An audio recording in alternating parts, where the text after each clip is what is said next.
Hello guys, आज हम एक ऐसी शख्सियत के विषय में बात करना चाहते हैं।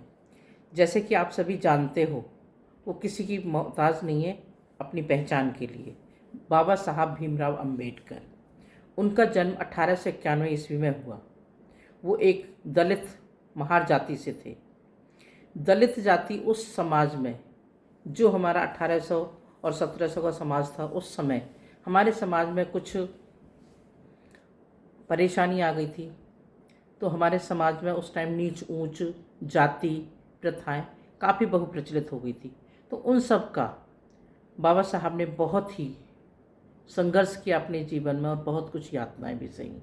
जैसे कि जब वे छोटे थे, उन्होंने पढ़ने की इच्छा जाहिर की। तो उस समाज में उस समय निम्न जाति के बच्चे कम ही पढ़ पाते थे। जब उनके पिता अपने बच्चे का एडमिशन कराने स्कूल में गए, तो निम्न जाति होने के कारण उनके बच्चे को क्लास से बाहर बैठना पड़ता था, दूर बच्चों से। उस स्थिति में पानी पीने के लिए भी वो तड़पते रहते थे, क्योंकि अगर कोई पियोन होता था तो उनको पानी पिला देता था, अन्यथा स्वयं घड़े से पानी पीने का अधिकार उनको नहीं था। इसी तरह से धीरे धीरे आगे बढ़ते रहे। एक बार ऐसा हुआ कि वो अपने पिता से मिलने बाहर जा रहे थे। तो चूँकि उनके पिता पैसों में थोड़े से संभ्रांत थे, अच्छी स्थिति में थे, तो वो घोड़े गाड़ी पे जा रहे थे।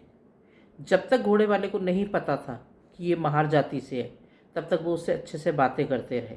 और जैसी बातों में पता चला कि वो महार जाति से, तो उन्होंने तुरंत घोड़ा चलाना बंद कर दिया, और घोड़ा भी तुम ही चलाओगे, और इस घोड़े के किराया भी मुझे डबल दोगे, क्योंकि मेरा घोड़ा एक तरह से तुमने छू दिया।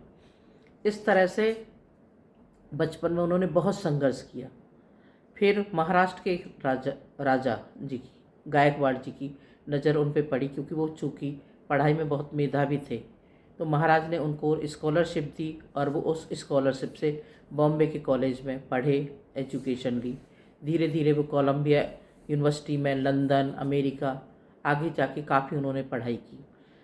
भीमराव अंबेडकर जी की मेधावी शक्ति इतनी तीव्र थी कि उन्होंने राजनीतिक विज्ञान, समाजशास्त्र, अर्थशास्त्र, भूगोल विज्ञान सभी में, जितने भी हमारे 16 सब्जेक्ट है, साइंस में 16 सब्जेक्टों में उनको पीएचडी हासिल हुई।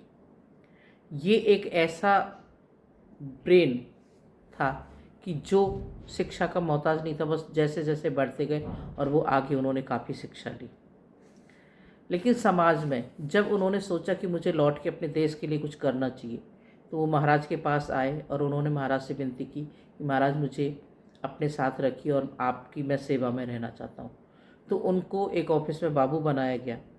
लेकिन चूँकि उस समाज में निम्न जाति को ये ओहदा नहीं था, तो जब उनको कुर्सी मिली तो समाज ने उन्हें नहीं स्वीकारा। धीरे धीरे परेशानियाँ बढ़ती रही, संघर्ष बढ़ते रहे। उनका विवाह हुआ रमाबाई से। उनके विवाह के बाद में कुछ दिन अच्छे रहे, फिर उनके 5 संतानें हुई। 4 संतान उनकी किसी भी अज्ञात बीमारी, इलाज ना होने के कारण 4 संतानों को उन्हें खोना पड़ा। वो धीरे धीरे अपने संघर्ष के साथ तथा अपने पारिवारिक जीवन के साथ टूटते भी रहे।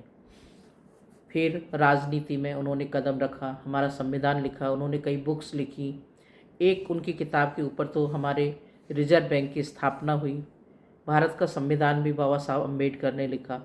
इतनी मेधावी शक्ति के साथ आज हमारा समाज उनको पूजता है, मानता है।